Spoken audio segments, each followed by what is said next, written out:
Hello friends, you are welcome to UGC EPG Pathshala. I am Taruna Bansal, Assistant Professor at Department of Geography, Jamia Millia Islamia. Today I will be speaking on karst landforms and cycle of erosion. Before I proceed, I would like to tell you that why we need to study karst. As we all know, cycle of erosion was given by W.M. Davis, where he talks of how surface runoff produces different erosional and depositional features or landforms on the earth's surface through the processes of erosion and deposition. But this particular cycle cannot be applied on other rock structures, like especially if the rock is limestone or gypsum. Karst, now as the name suggests, karst is a very different type of landscape. It is a landscape which is underlain by limestone and has been eroded by dissolution. As a result, it produces stars, fissures, sinkholes. It is so named after a province of earlier Yugoslavia on the Adriatic sea coast, where such formations are most noticeable.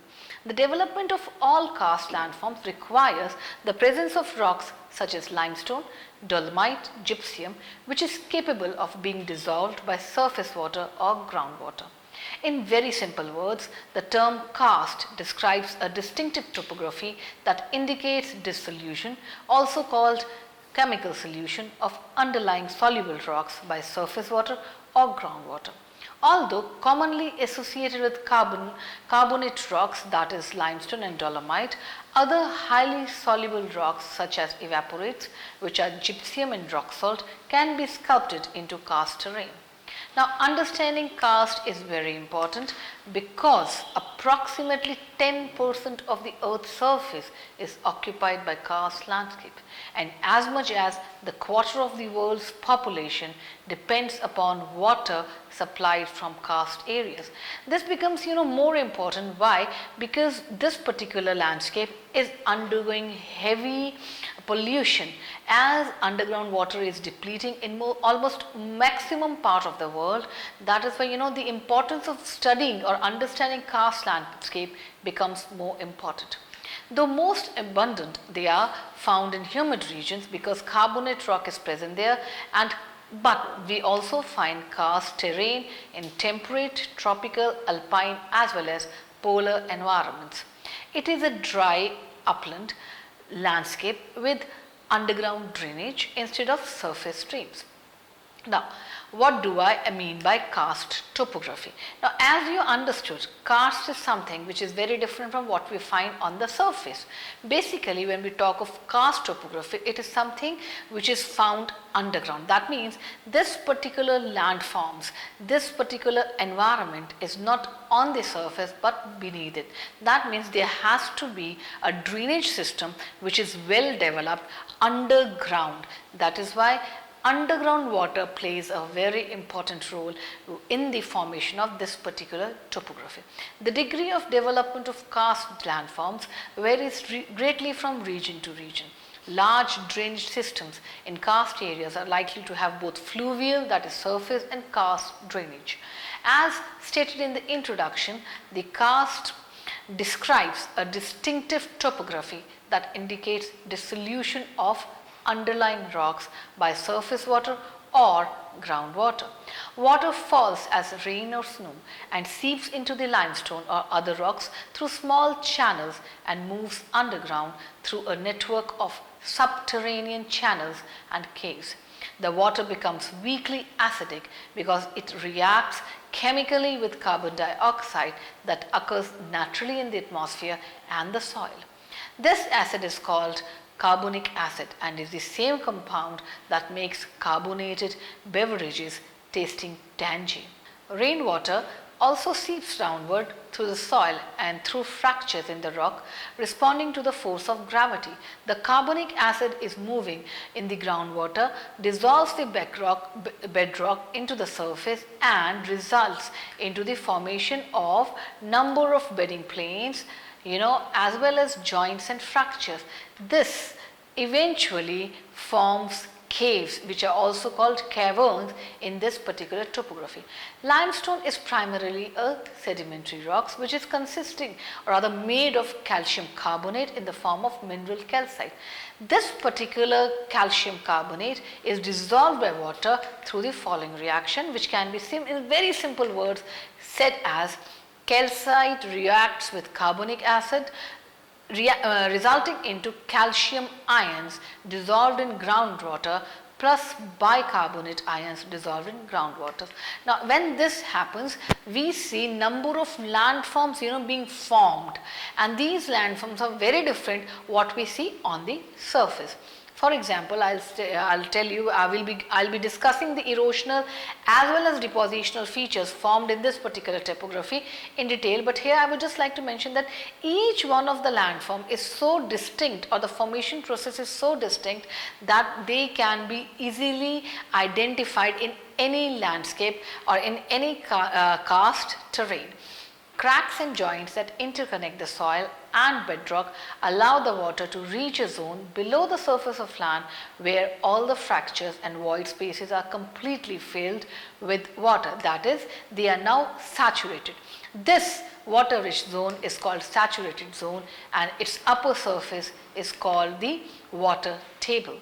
The volume of void space, that is a space which is filled with air or water in soil or bedrock, is called porosity.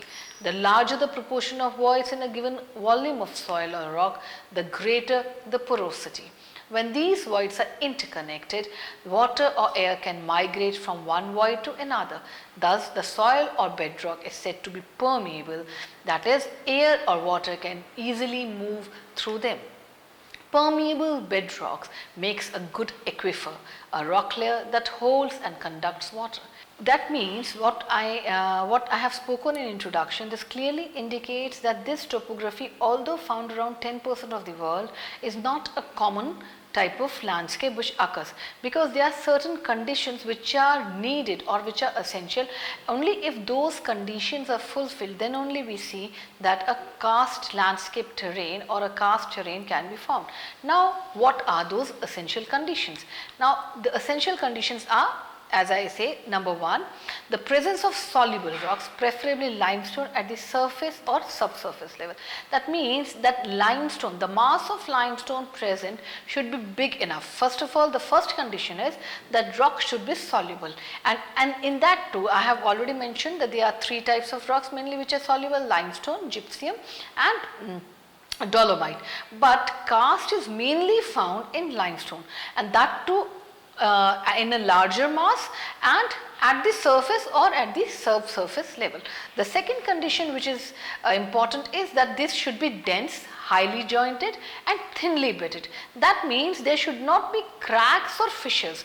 Now, if there are cracks and fissures in that mass, then particular type of formations cannot occur. So, this particular mass has to be thinly bedded and highly jointed. The third condition which is essential is presence of entrenched valleys below the uplands underlain by soluble and wet jointed rocks. This favors the ready downward movement of groundwater through the rocks. That means we are talking of something which is happening below the earth surface or below the surface.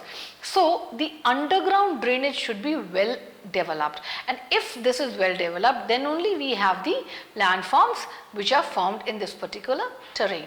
Fourth, as water is the most important characteristic or most important element in this particular landscape, rainfall is a very important condition, but there is again a essential condition that it should neither be very high and not too low. That means it should be moderate rainfall. There should be a perennial source of water. Now, actually, if the water source is not perennial, that may be all the land, as I will discuss in my later lecture, in the later part of my lecture, that we have a cycle, as the topic also says, cycle of erosion. So, if we discuss cycle of erosion, that means there are different stages which are occurring. So, if the source of water is not perennial, maybe some stages will not occur, or some landforms will not form. So, the cycle of erosion will not be cyclic. Maybe we have one stage or two, but when we see I'll like to mention the name of Sivijik, who is the pioneer in karst topography, who provided or rather gave for the first time cycle of erosion for the karst topography. Clearly states that water has to be perennial so that all the 4 stages of this particular cycle can be completed. Now we discuss the erosional landforms which are formed in this particular terrain. As the word itself, or rather the term itself says, erosional, that means these landforms are being formed due to the process of erosion. Deposition is not taken into consideration. We will be dealing with depositional features in the later part. Erosion is the major source, or rather the major process which is formed. The landforms in the karst landscape developed on 3 scales. Now this is also very important when we are talking of erosion landform. That means it is something that we have a very small landform which is less than 10 meters. Okay, and here also we have like a landform as small as 10 meters can also be formed in such a topography, and we have landforms which can extend for kilometers after kilometers. That is why before understanding the type of landform that are being formed, we should also know what are the scales where on which these landforms can be formed. So as already stated, there are 3 scales.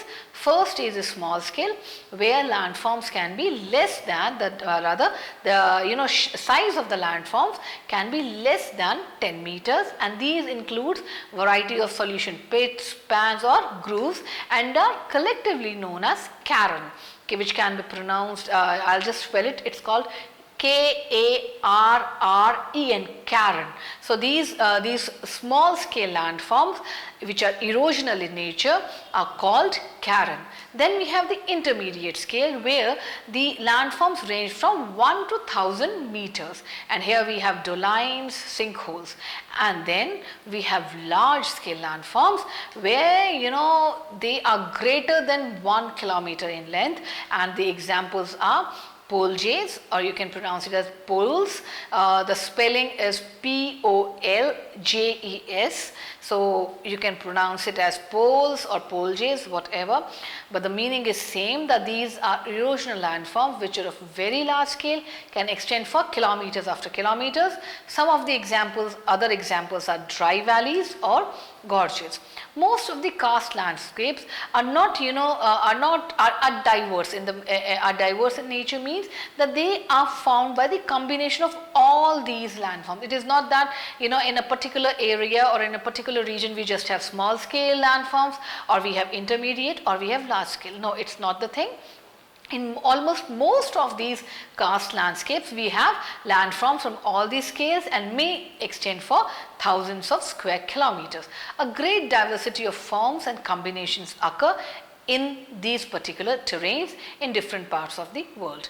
This diversity in the landform is product of not only the chemical reaction which is taking place, but also the physical and chemical variations in the rocks themselves, geological structure of that particular region, tectonic and geomorphic history. So see, it's not just the local factor which is important, but we have to even study the history, because when I discuss the landforms, you'll see certain landforms are only formed if the region was covered with ice in the past age. So we have to study the tectonic as well as geomorphic history. Similarly, there are certain landforms which are of tectonic erosion.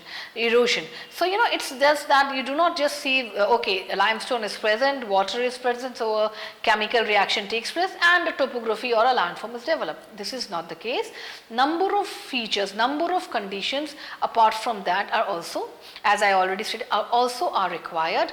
As I've already stated, history, past history has to be taken into consideration, the chemical as well as physical properties of the rock themselves, regional topography, that means the local topography where this landscape is occurring is also important, and apart from that, climatic conditions, because we all know that climatic conditions may vary they are changing and they are changing from time to time. So, not only the present condition, but also the past conditions have to be taken into consideration. This clearly indicates that history has to be taken into consideration, be it geomorphic, be it tectonic, be it regional, whatever, the history of that particular land has to be taken into consideration to understand why karst landscape or a karst topography occurs in one particular region or area of the world. Number of scholars have studied this particular diversity at regional level for many countries, and I'll just name few. You can, for spellings, maybe, you won't understand the pronunciation. So, for spellings, you can always refer to the text. I'll just include some of the prominent studies which has been done over the period of time in different local levels, regional levels. I start with the study of Gams, spelled as G-A-M-S. He did his study in Yugoslavia in 1974. And we have a Russian, geomorphologist who did his study in 1981, and his name can be pronounced as Wozdesks. And there was a person called Zhang. He did his study in 1980 for Republic of China.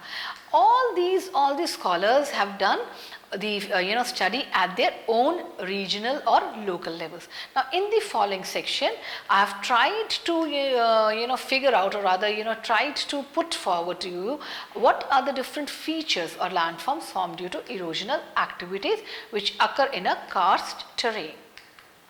Now, since each one of these landform is distinct, it is necessary that we understand every one of them.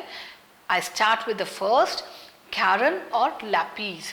Now, the figures for all these landforms are given in the text, so I will not be referring again and again that please see the figure, but each one of the feature, if you see the figure, or even if you see the entire diagram of the karst landscape, you will easily identify each one of these landforms. So, I am not going to say again and again. I start with the basic characteristics of each of these landforms. I start with Caron, which is also called Lapis. They are highly corrugated and rough surface of limestone lithology with low ridges and pinnacles. These are formed when rain falls onto bare limestones or waves break into it. That means sometimes even at the coastal region, if limestone is there, lapis can be formed. And in the beginning only I cited an example of a region at the Adriatic coast. That means, it's not only the surface water in the form of running water, it also can be sea waves which produce these landscapes. Therefore, falling droplets, sheets and channeled runoff, film flow and ponded water all create small scale solution forms which are called as lapis.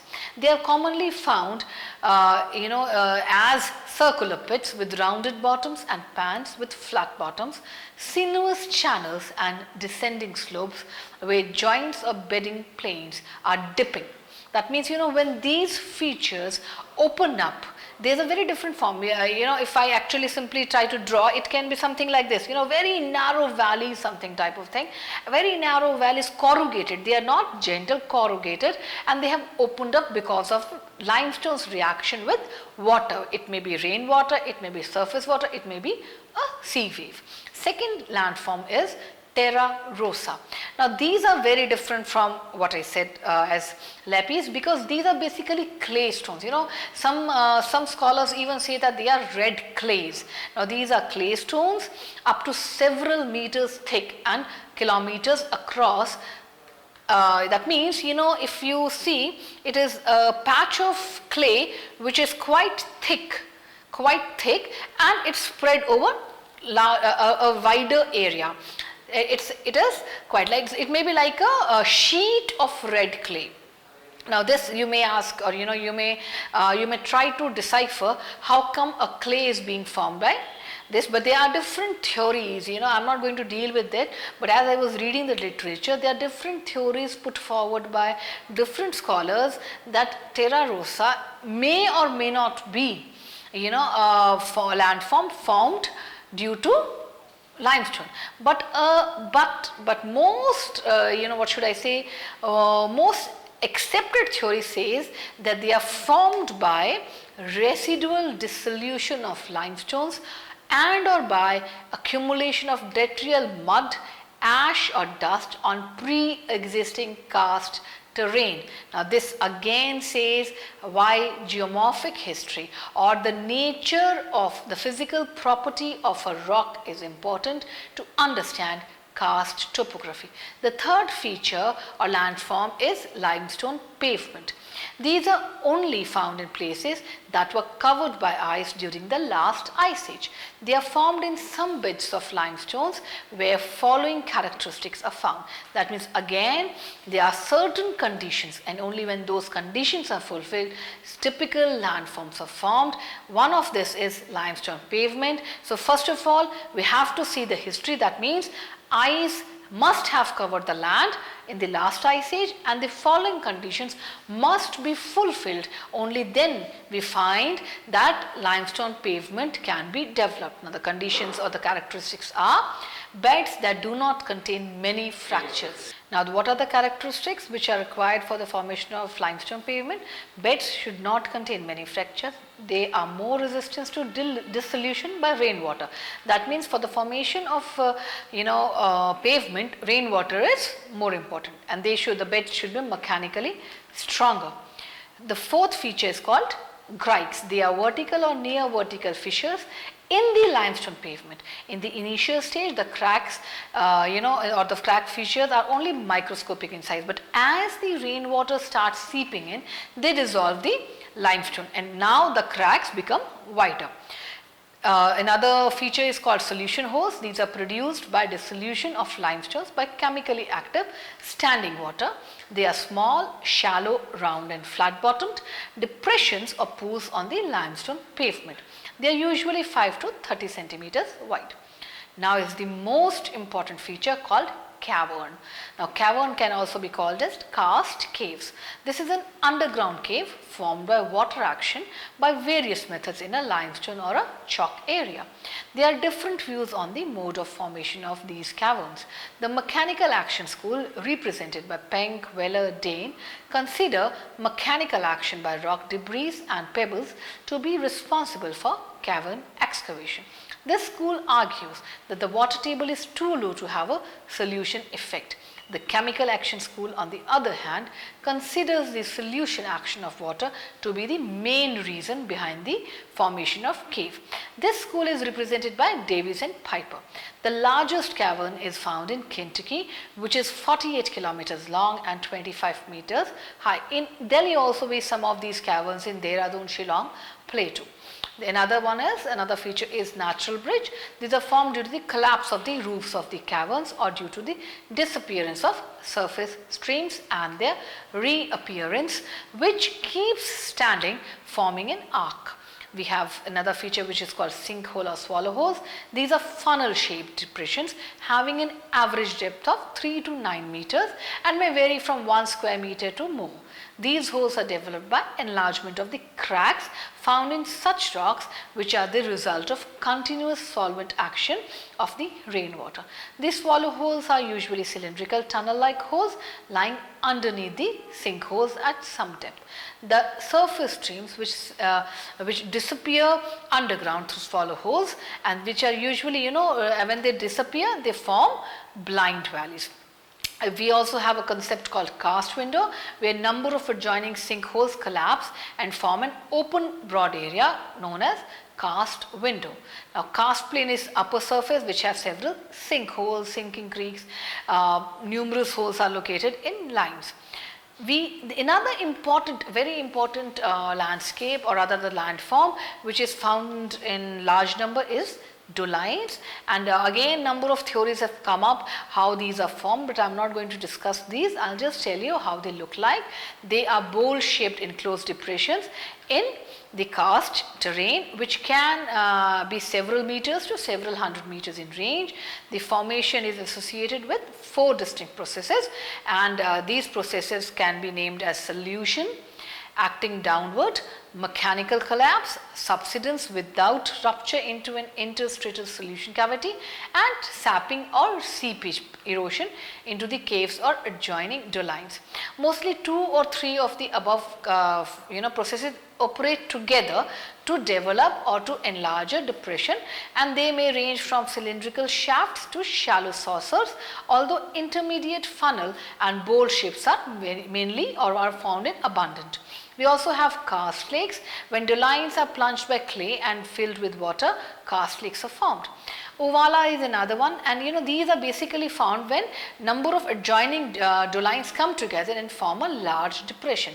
Poles or poljays is again when uvalas come together, and this is basically a flat flowed depression, and this is elongated, flat flowed, closed depression. And you also have small hills which have been well classified. In a valley where the water often gets lost through cracks or fissures in the bed, we have a feature or a landform called sinking creeks. Now, and if their tops are open, then we call them bogas. Now, as I said, that water is basically what is happening. It is seeping underground. That means the surface where once the water or the valley where once the water was flowing is no more water or no more saturated, or does not have a channel flowing, and such valleys are called dry valleys. And there is another term given by Sivijek who says it as born. It's very deep, water table is very low, and now the tributaries basically start serving the subterranean drainage, and so the surface drainage dries up, and lack of adequate water and reduced erosion leaves them hanging from the height, and that is why they are also called as hanging valleys. Now there's another type of valley which is called blind valley, and here is that streams lose themselves. These valleys may have surface streams and may be used for agriculture. In other words, when streams become deeply entrenched, creating valleys within the paleo valley, a blind valley is formed. Now we come to what is called depositional features or depositional landforms. So that means there is some kind of deposition which is occurring when these landforms are formed. Water is responsible for the formation of large number of depositional landforms in the karst terrain. Chemically saturated water degasses as it drips, flows, pools and percolates below the ground in a karst environment, and I discussed some of the landforms formed due to these. The first one is called spleotherms. Spleotherms are whatever deposits which are found in a karst valley or in a karst cavern, they are called spleotherms. They are crystalline deposits of calcium carbonate. As a result, precipitation from dilute aqueous solutions entering the caves, typically as drips from the roof. Then we have another landform called treventines. These are banded calcareous deposits in a cave. The other one is dripstones. Now these are calcareous deposits formed by dripping of water in dry caves. These can only form when a cave is at or above the water table where water can evaporate. When groundwater drips from the roof of a limestone cave, it slowly deposits calcite. Several types of dripstones are formed in these caves. I'll just name a few: stalactites, stalagmites, cave pillars, drapes, helictites, heligmites. Now all these are there which can be formed, and the diagram or the figure which is given in the text gives you the characteristics of each one of these dripstones and also how one is different from the other. Now I'll discuss the karst cycle of erosion. As I already mentioned, this is one of the reason why we study karst cycle or the karst cycle of erosion is that it is different from the other cycles of erosion. Now we all know as a student of geography that W.M. Davis has been credited for standardizing the various stages in the evolution of landforms under normal climatic conditions where rivers flow above the surface of the ground. He, along with passage, provide a cycle of erosion even in the arid conditions.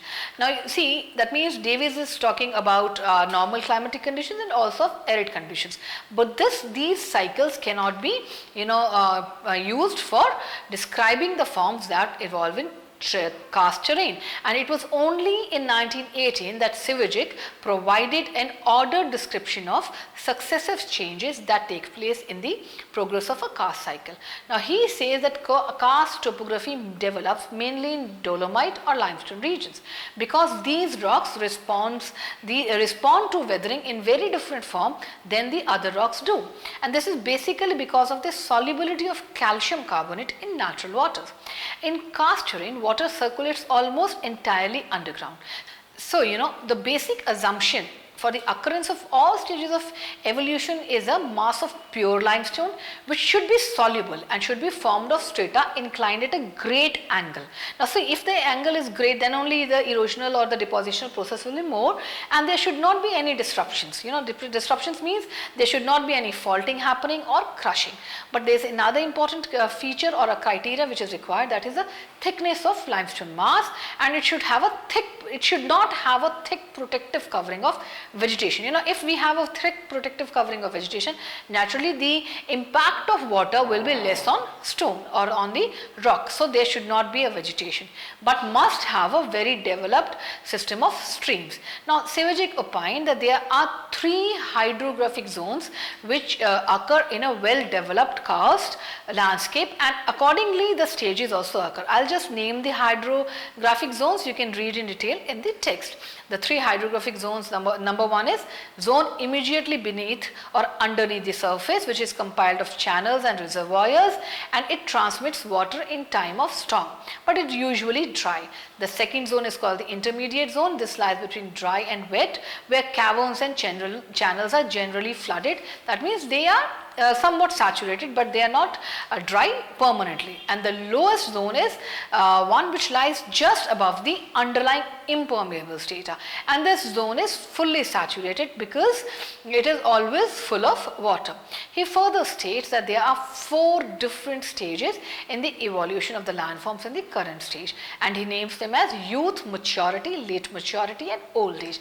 I'll just discuss the characteristics of each one of these stages. Number of diagrams are provided in different geomorphology books, in the articles given by Sivojek, and even I'll be I have taken one of the diagrams from Sivojek which says what are the characteristics of each. You can look into any of these diagrams, but here what I'm doing is I'm just giving you you may say a framework of what are the characteristics of features of each stage. The youth stage begins with the surface drainage.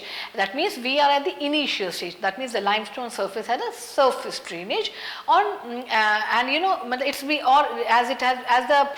the time takes, then there is expansion. Initially the stage is marked with surface drainage with some imperfect underground drainage. And that is why most of the rain is on the ground surface. Although as there are cracks and crevices, the rock gets filled with water. And whenever the limestone is exposed to the rain, it is covered with network of furrows, and therefore the rock starts dissolving. These have been called differently as cairn, rascals. Sivojek says them as lapis. Now when water penetrates through lines of weaknesses such as bedding planes or joints, these deep and narrow chasms are eroded and form what Sivojek calls bogas. Slowly these furrows and chasms are deepened and underground channels are now created, and the surface streams start disappearing, leaving dry valleys or sometimes even the blind valleys. Now when this is occurring, that means the normal valley is cutting and there are depressions. Some of them can be of tectonic origins like polges, and they start appearing along these scattered dolines, which are nothing but funnel shaped depressions.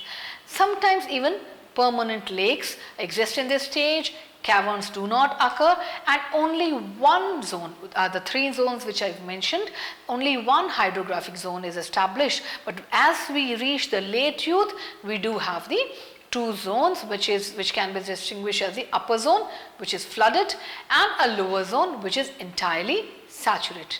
Therefore, in this particular stage, we have a progressive loss of surface drainage. Now we come to the example where such landscape is found. We do find such landscape in Tennessee, Kentucky and Virginia areas of United States. Now the second stage, the mature stage. In this stage there is a maximum development of underground drainage as the subterranean system is now adequately developed, and to carry off developed, and so as the subterranean drainage has developed, number of features, number of underground landscapes, landforms have also come up, and there are there are some intermittent lakes, there are no permanent lakes. Number of caves and caverns usually are found in this particular stage, and you have channels permeating the entire mass of limestone. Surface drainage is limited to short sinking creeks which end in swallow holes or blind valleys. This stage is mainly characterized by the development of thousands of swallow holes and dolines, and represents the maximum development of karst topography with all its characteristic landforms. Such topography is found to have developed in the Dinaric coastal strip of Adriatic Sea. Now we have the late maturity stage. This is the stage in the karst cycle which begins with decay and decline. Now the limestone is gradually stripped of the underlying impermeable strata. As this happens, the drainage can no longer flow underground and surface stream starts reappearing. Initially they are not above ground for long distance, but then most frequently they start occurring where the limestone mass has been eroded. Now as this happens, what happens is as this happens, we have decay. We do not have erosional features. We have large ovalas, polges and humps seen all over the karst region. Cavern after cavern starts falling in and gorges are created everywhere. The fourth stage or the last stage is called the old age. As this is the cycle of erosion, we have come to the last stage. Now this is the stage when again the surface drainage is returning. That means now we are back to square one. In simple words, you can say that now again the underground drainage has started disappearing and the surface drainage is reappearing. Now the caverns or the caves have collapsed, leaving open flat flowed valleys. Solution activity has removed most of the limestone formations. The process of unroofing of caves and regression erosion takes place at both the edges of the plateau as well as on the sides of the gorges where the streams cut back and capture the dolines and ovalas. So the result is the karst windows, natural tunnels and bridges and other solution features are disappearing. Only remnants of a hilly region or the knolls remain, which are nothing but a honeycombed nothing but shells which have been honeycombed by limestone at the earlier stages. Surface streams are now in the possession of land which was formerly dominated by limestone mass. These limestones or these landforms are found in natural Bridge County in Virginia in America and also in the Causse region of central France.